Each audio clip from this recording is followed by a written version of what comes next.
In this lesson, we're going to take a look at shifting aggregate demand and the short-run aggregate supply curve. Let's say we're going through expansionary fiscal or expansionary monetary policy.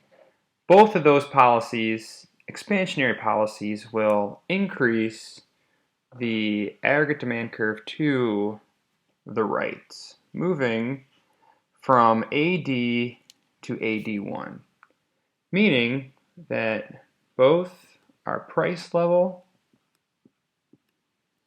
and real GDP will increase. Our GDP will increase from YE to Y1, and our price level will increase from the equilibrium price to PL1. And you will see that we are moving along the short-run aggregate supply curve because our expenditures have also increased.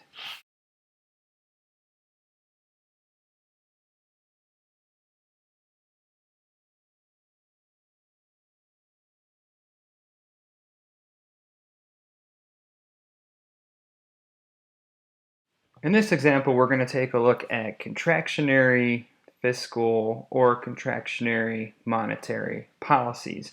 Both these contractionary policies will shift the aggregate demand curve to the left from AD to AD1, lowering both price levels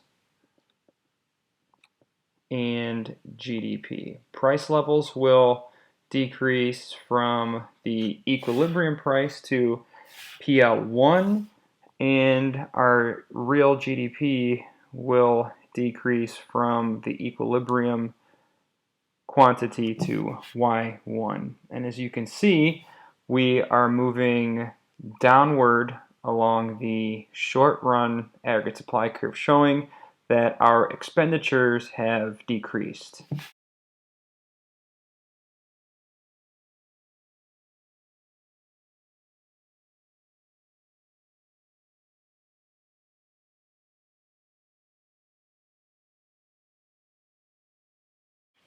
In this example, we're going to take a look at shifting our short-run aggregate supply curve.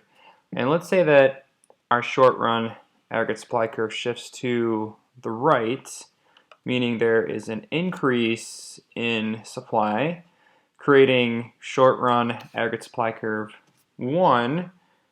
It's going to not only increase the GDP from the equilibrium quantity to Y1, our price levels are going to go down from the equilibrium price level to price level 1, meaning that our expenditures are going to increase because the lower price level is going to result in a larger quantity demanded of goods and services.